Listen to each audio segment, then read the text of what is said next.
The USS Juneau was torpedoed and sank in just 20 seconds, yet nearly 700 men survived the explosion and found themselves in the water. As they struggled to stay afloat, the American task force steamed away without stopping. The Navy would later report that the ship was lost with all hands, but 10 men endured 8 days of sharks and thirst, carrying the truth of the abandonment. To understand how this abandonment came to be, we must go back to where it all started. It was the afternoon of December 7th, 1941, in Waterloo, Iowa. The five Sullivan brothers were gathered in the living room of their white frame house at 98 Adams Street when the radio suddenly interrupted the music. The Japanese had bombed Pearl Harbor. Within minutes, the brothers made a decision. They would enlist in the Navy together, and they would stay together no matter what. The Navy, desperate for recruits and eager for the publicity, agreed to waive its own regulation against family members serving on the same ship, and by early 1942, all five Sullivans, including George and Red Joseph, were assigned to the new light cruiser USS Juneau. In Bridgeport, Connecticut, four brothers from a very different background were making the same choice.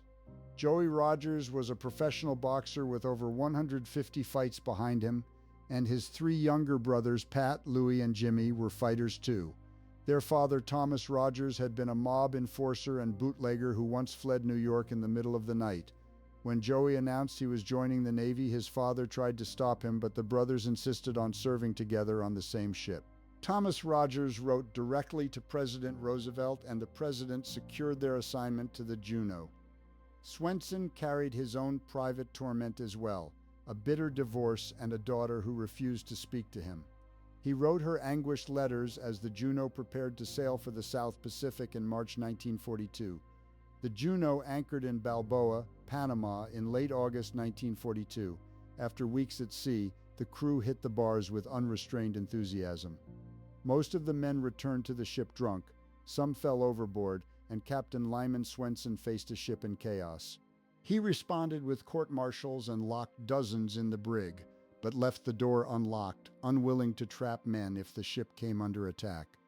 On September 15th, the Juneau's task force encountered the wreck of the aircraft carrier Wasp, sunk by a Japanese submarine. The Juneau moved in to rescue survivors, pulling dozens of wounded and burned men from the water. Captain Swenson felt the weight of responsibility. Every extra man aboard meant more lives to protect if the submarine remained nearby. He ordered the ship to move on as other vessels completed the rescue. By October, the strategic situation had changed. Vice Admiral William Halsey had taken command of the South Pacific, replacing the cautious Admiral Gormley. Halsey demanded aggressive action on October 26th in the Battle of Santa Cruz. The Juneau was assigned to protect the carrier Hornet.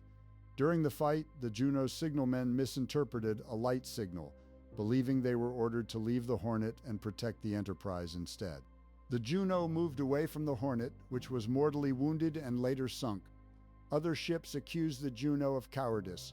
Captain Swenson was devastated. He knew his crew had fought well and that the signal had been a mistake. He reported the facts, but the shadow of the accusation lingered. The crew's morale suffered, and the vulnerability of their ship and their own reputations became painfully real. In early November, as the Juneau anchored at Noumea, Joseph Rogers saw a chance to reduce the risk to his family. A supply ship nearby had boxing facilities, and Rogers, a professional boxer, decided to request a transfer for himself and his youngest brother, Jimmy. He gathered his brothers in the barber shop and explained that splitting up was the smart move. The other two brothers, Pat and Louie, wanted to stay on the Juneau for the extra pay and tips. Joseph and Jimmy would go. The executive officer approved the swap.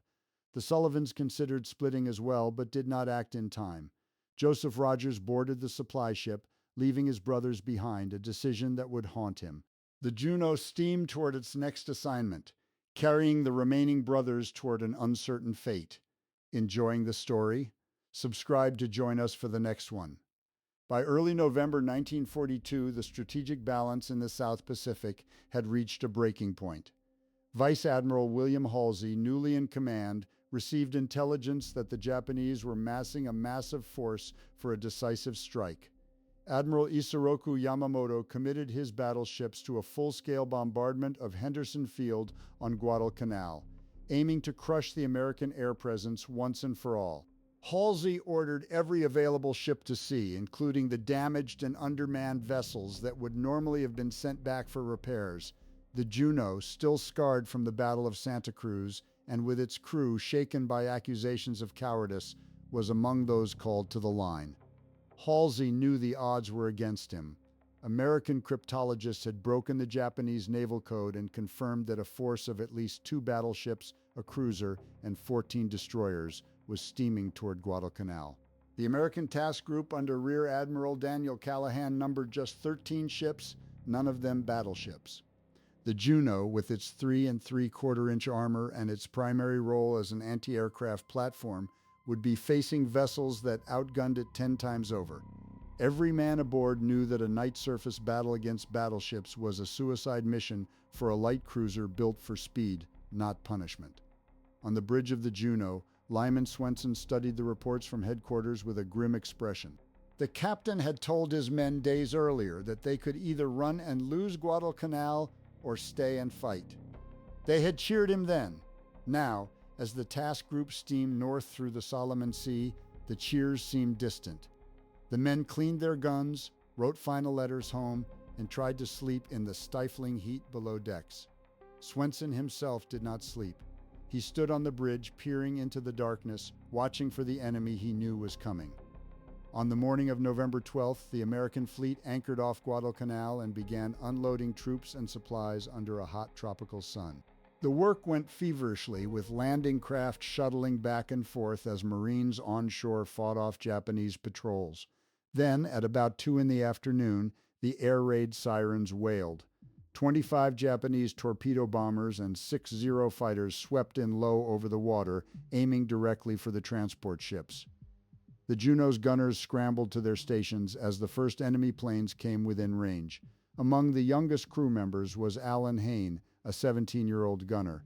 He had joined the Navy just months earlier and now prepared to fire his 1.1-inch gun in his first real battle.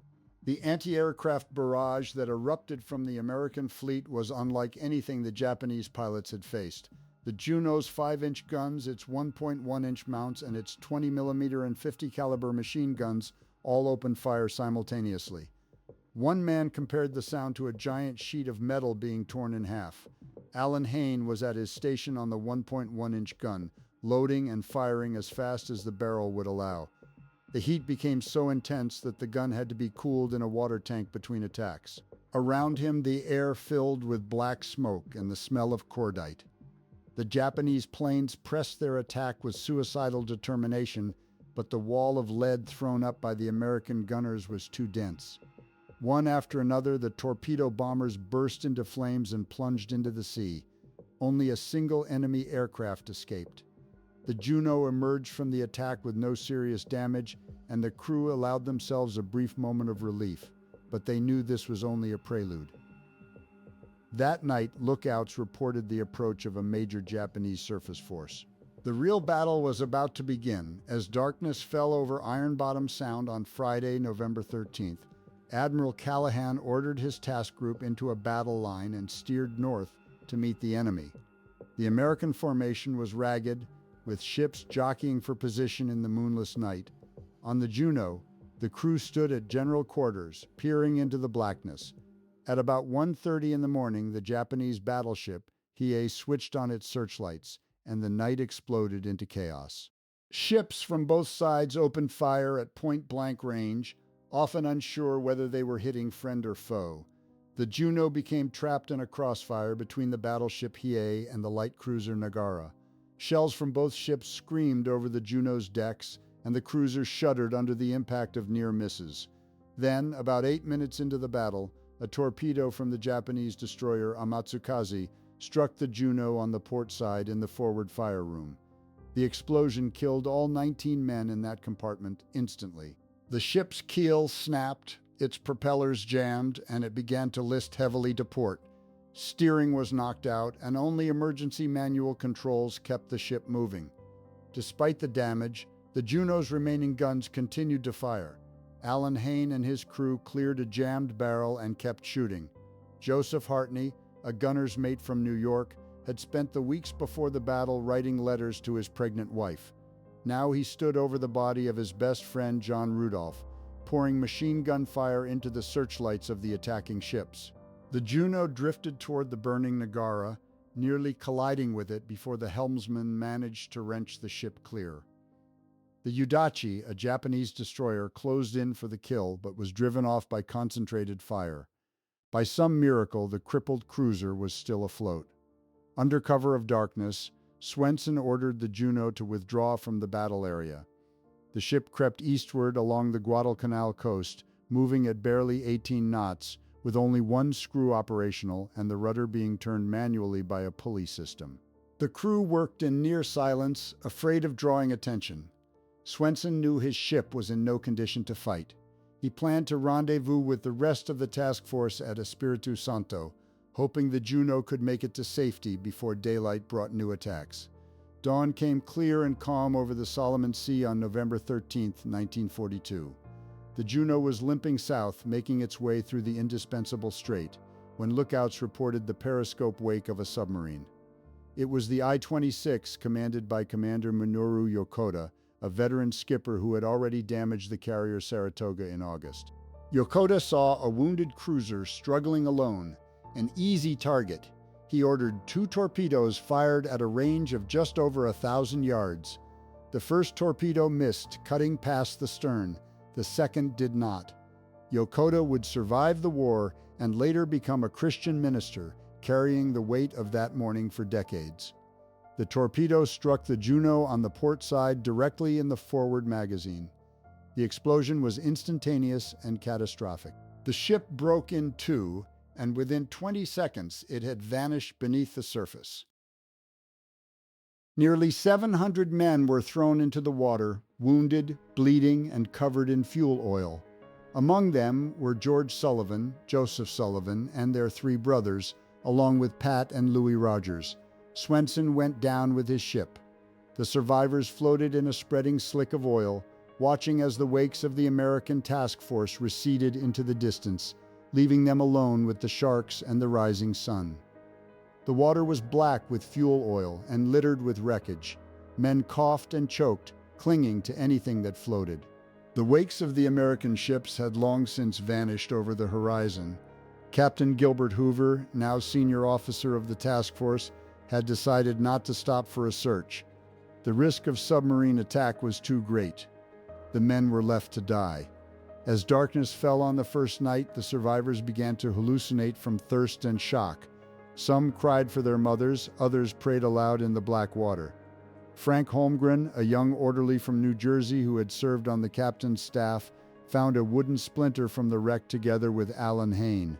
They tied themselves to it with a piece of rope and lashed together with a dozen others, forming a human raft. Joseph Hartney, wounded in the shoulder from the night battle, recited the Lord's Prayer over and over. Around him, men sang hymns to keep their spirits up.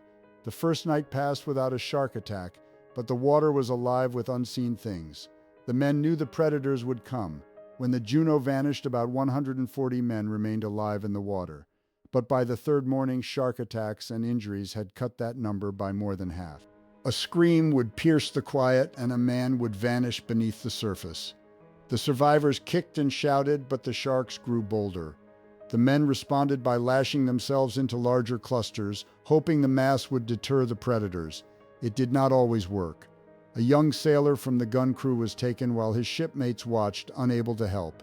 The sharks circled constantly now, their fins cutting the oil slick. Joseph Hartney, bleeding from his shoulder wound, knew he was a prime target. He tied a rag around the injury and prayed. Around him, men began to drink seawater, a fatal mistake that brought on delirium. Hope began to fade as the days passed without any sign of rescue. On the morning of the 8th day, only 10 men remained alive. They floated in a loose cluster around a rubber raft, its sides scratched with the names of the Sullivan brothers. Their lips were cracked, their eyes sunken. They were too weak to speak or move. A PBY seaplane, searching for survivors from other ships, spotted the tiny speck of men in the vast ocean. The pilot circled low and dropped a raft. Soon the destroyer Ballard arrived and hauled the men aboard. They were covered in fuel oil, their skin burned by the sun, but they were alive. The 10 survivors pulled from the water included Alan Hayne, who had fired his gun until the barrel overheated, Frank Holmgren, the captain's orderly who had tied himself to wreckage with Hayne, and Joseph Hartney, the gunner who had watched his best friend die beside him on the Juneau. Also rescued were Lester Zook, the signalman who had steered the crippled ship through the night by relaying helm orders via sound power phone, Wyatt Butterfield, the captain's orderly who had carried Swenson's orders in the hours before the battle, and Arthur Friend, the barber who had cut the ropes securing the rubber rafts before the sinking, a small act of foresight that kept them afloat. George Sullivan, who had urged his comrades to keep fighting, died of his injuries on the second day. Joseph Sullivan, the motorcycle rider, was taken by a shark on the third. Pat and Louis Rogers, who had chosen to stay on the Juneau, both perished in the water. Of nearly 700 men, only 10 survived. In the days that followed the rescue, the 10 survivors were carried by hospital ship to Espiritu Santo and then to Noumea. Their bodies were ravaged by sun, salt, and dehydration. Some had gaping wounds from shark bites that had not yet closed. Doctors worked in silence as the men spoke of what they had seen, the 5 Sullivan brothers swallowed by the sea one by one. Pat and Louis Rogers, who had chosen to stay on the Juneau when their brothers transferred to safety, and the long, empty hours when no ship came back for them. In Noumea, naval intelligence officers arrived at the hospital bedsides. They took sworn statements from every survivor, pressing for details about the sinking and the hours that followed. The men gave consistent accounts. The Juneau had not vanished instantly. The ship had broken in two, yes, but hundreds of men had been alive in the water. They had watched the American task force steam south without stopping. Captain Gilbert Hoover had made a command decision in the name of survival, and that decision had cost nearly 700 men their chance at rescue. Back in the United States, the Navy moved to control the story. On January 15, 1943, a censored report on the sinking reached the public. It stated that the Juneau had been lost with all hands in a sudden explosion, and that no survivors had been found. There was no mention of the 8-day ordeal, the sharks, or the men who had clung to wreckage watching their own ships disappear over the horizon. The families of the lost were notified by telegram in the standard language of wartime bureaucracy. Your son is missing in action. Captain Swenson, who had gone down with his ship, was mourned by his son Robert, a Naval Academy midshipman, and by the survivors who remembered his courage. But the survivors had already written letters home. Their accounts spread through Waterloo, Iowa, and Bridgeport, Connecticut before the Navy could contain them. Aletta Sullivan, sitting in her rocking chair on Adams Street, learned that her 5 boys had not died instantly in a flash of fire, but had struggled in the water for hours and days. Thomas Rogers, who had written to President Roosevelt to keep his sons together, received the news that Pat and Louis were gone. Joseph Rogers, safe on his supply ship, learned that the brothers he had tried to protect had perished in the water while he lived. In 1943, a Navy Board of Investigation reviewed the case in closed sessions. Survivors were called to testify, and their testimony contradicted the official narrative in almost every detail. They described the explosion, the scramble into the water, and the long wait for rescue that never came. They named Captain Hoover and his decision to steam away, but the Navy closed ranks. Hoover was never formally censured. The board concluded that the loss of the Juneau was a tragic but unavoidable consequence of war, and that no single officer bore responsibility for the abandonment of the survivors. The tragedy of the Juneau is not merely a story of a ship that sank quickly in a chaotic battle. It is the story of nearly 700 men who survived that sinking only to be abandoned to the sea, the sharks, and the slow agony of dehydration and delirium. The 10 men who came home carried the weight of that abandonment for the rest of their lives. They spoke at reunions and wrote letters to congressmen, trying to ensure that what happened to the Juneau would never happen again. Their voices were the only monument the lost ever received.